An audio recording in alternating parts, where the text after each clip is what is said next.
Hey everyone, welcome to the KE Report, a company update coming from Snowline Gold, following up on the company's recent drill results from the Valley deposit at the Rogue Project, as well as a new gold and silver target on the Cynthia Project, all in the Yukon. I am chatting with Scott Berdahl, CEO and Director of Snowline Gold.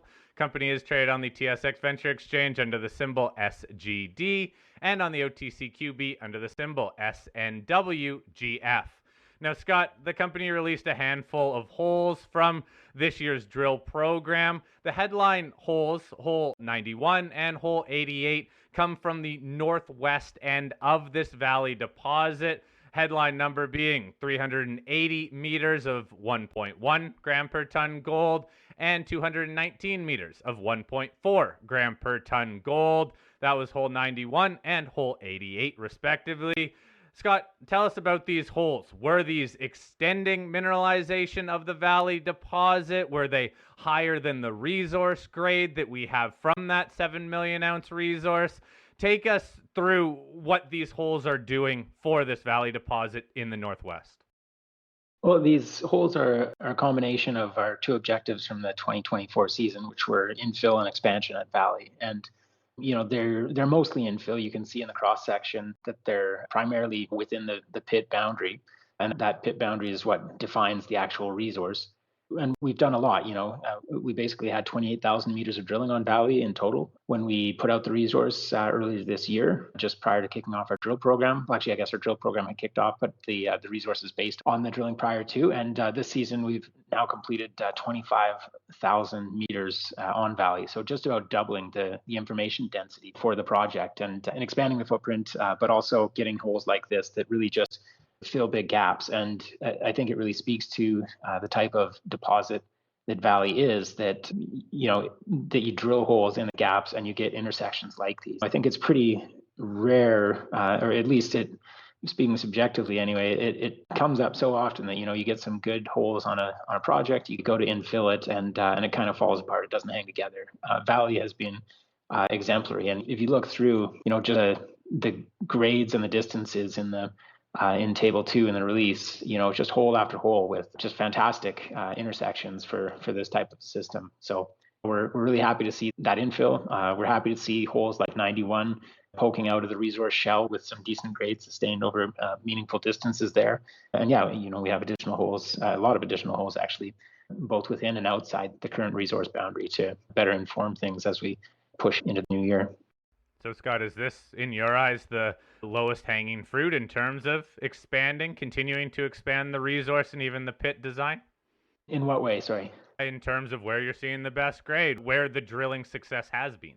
Yeah, I guess, an easy place to find a mine is next to one. And here it's literally, if you can just push that pit wall further, if you can find the reason to do that, and, the reason is going to be mineralization. So that's a very low-hanging fruit, especially given the open edges that we saw in drilling in the 2023 and previous years' campaigns. So that's been a big part of just kind of pushing the margins out and trying to expand that resource confining pit shell constraint with economic reasons to do so. Let's also talk about hole 89. This is in the southern part of the deposit. This didn't carry the same grades that we heard in the headline numbers, the longest width here being 205 meters of 0.45 grams per ton gold, starting pretty much at surface, 25 meters down hole. Look, this, again, isn't as high grade, still has the width here. What does this mean for the south extension potential of the Valley deposit? I mean, I'm glad you brought that up. Holes 92 and 89, they don't get too much airtime in the release. And those numbers don't grab the headlines quite as commandingly as the big multi-100-meter gram plus intersections that Valley is sort of becoming known for. But out in the southeast, that's I think a pretty prospective area for expansion, and just through the exact means that we were just talking about, because you see you're in the middle of the valley bottom still. There's not much for overburden or topography or that kind of a thing. So it's kind of low-hanging fruit for potentially pushing the pit out to the southeast. And holes like 89 are fantastic to see, where that one, it outperformed our model. And between those top two intersections, you have basically 400 meters of one at 0.45, one at 0.55. Our cutoff grade for the resource is 0.4. So you're taking a lot of material that we thought was below cutoff, and it's bumping it up above cutoff grade, and in some cases substantially so. So that's a big intersection. And keep in mind that for these reduced intrusion style gold systems, those grades are actually pretty much like average for other mines of this type. So that's pretty good to see. And it doesn't really affect the high grade core. And obviously that's its own story. It's clear where you would start to mine this thing. But this is kind of years down the line, a more mature operation. You know, we're starting to add on ounces there. And so again, we'll have to see how these ultimately impact the model, and obviously wait until all the dust have settled and run things accordingly and try to re-optimize the pits and see what falls into it. But yeah, I was really happy to see both 92 and 89 kind of coming in stronger than expected in the southeast, and potentially adding to the economics down in that part of the system. Now, Scott, is there any way that we can estimate or even guesstimate at how much these holes could impact the resource when you consider you're already over 7 million ounces in that initial resource?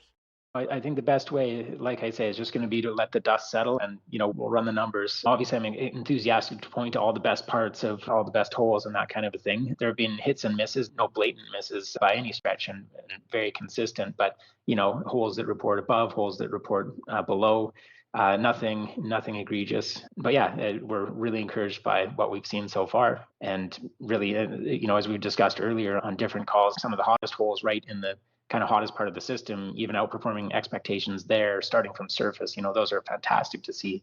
And I'm really excited to see how those will contribute not just to the resource, but to, actual potential for a quick payback and that sort of thing when we get further down the road. But yeah, as far as just a quick rule of thumb, how does this impact the resource? I don't think that there's any way that we can really responsibly quantify that at this point. So happy to see the results coming in the way they're coming in, and I'm excited to have all the data in and to run that again once we get the full set of data for the season. So we're still waiting for basically across all the drilling we did, over 21,000 meters. A lot of that's Valley, but 4 other targets as well on Rogue and Einerson, and Cynthia.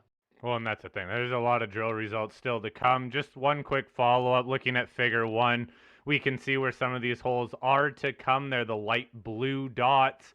Some of the step-out holes to the northwest and to the south here look like you are taking some much bigger step-outs. What can you tell us about the strategy around, let's say, hole 124 to the south, or even 109 to the north? Yeah, I mean, those are really just trying to figure out, okay, how big is the system?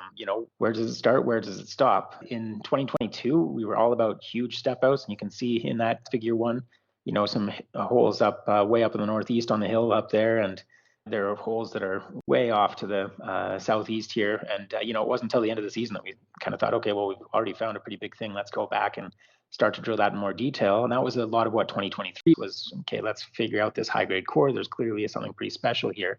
And now, yeah, it's trying to figure out. Well, we're doing the infill there, as I said, but just trying to add on to the edges. That's the most obvious place to look in terms of expanding a pit is right in the pit wall, and so that's what these things are doing. You can see we've kind of drawn a big margin around it to the stretching around all the way from the north west, curving around the northeast and down to the southeast, as we talked about. We're not quite as aggressive on that southwestern margin because that's just a hard contact with the hornfels.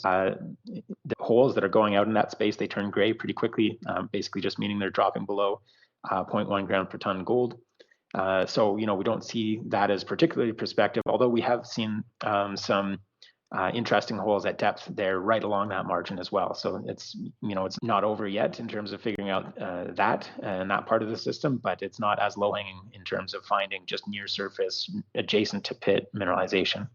All right, thanks for that overview, Scott. Let's also talk about the Cynthia Project, the new target, the intersection target. This is a gold-silver anomaly that your team has uncovered through surface sampling.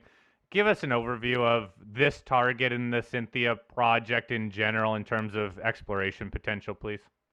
Yeah, so the intersection is basically, expansion of an existing target, but significantly so. You can see in figure 4, there has been some historical sampling there. There was actually a small drill program done in the southern part of that figure, a few holes in 2010. It wasn't followed up upon. It hit some sniffs of gold mineralization. But really, as with the rest of the Cynthia project, it's just widespread alteration, widespread gold anomalism, and a lot of potential for a deposit to be hiding good structural complexity.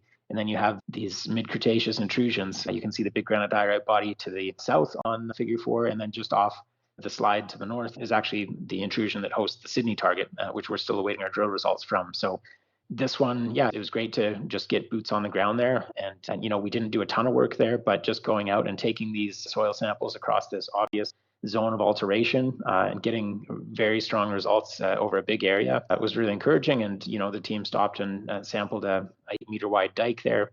And yeah, good mineralization throughout, average of, I think, 0.6, 0.58 grams per ton gold with a big silver kick as well as 45 grams per ton. So it's not something we can hang our hat on at this point, but just the fact that we're going out to what are still new areas, even, we're not digging through, well, we are on the back end doing a lot with our data, but it's not like we have to dig through mountains of data and come up with abstract ideas out here. We're still just going to new, or not even new, but obvious gaussons out there, big red alteration targets, and sampling them for the first time. So it's it's a playground from an exploration point of view to be able to go out there after we've been hitting the regional exploration pretty hard and still have things like this on the to-do list. And so we're encouraged by those results. It's pretty interesting how they dovetail with some of the historical work that's been done there. And I don't think that I think there's a lot more work to do on the intersection target as well.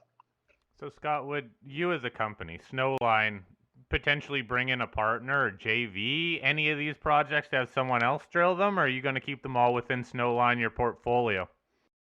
We're not actively looking at anything like that. I would never say never, I suppose. I think we're pretty open to a whole bunch of different strategies. Ultimately, our goal is to maximize shareholder value. We're significant shareholders ourselves, and want to see that value grow. And it's been interesting to see various companies do various things when it comes to joint ventures, spin-offs, and we're always looking out at different examples and trying to read the tea leaves and so on. But for right now, the strategy of we have a strong treasury, a strong team, and a fantastic land package makes a whole lot of sense for us right now. So we're just plowing ahead and trying to make more discoveries. And I don't think there's anyone on our team who thinks that Valley is alone out there. Even if that proves to be the case, I think that we have a lot of room to grow. But ultimately, we want to find the next Valley, and whether it's Valley's little sibling or Valley's larger sibling, we certainly want to be the ones to find it. All right, Scott, thank you very much for the update. Again, Scott Berdahl, CEO of Snowline Gold.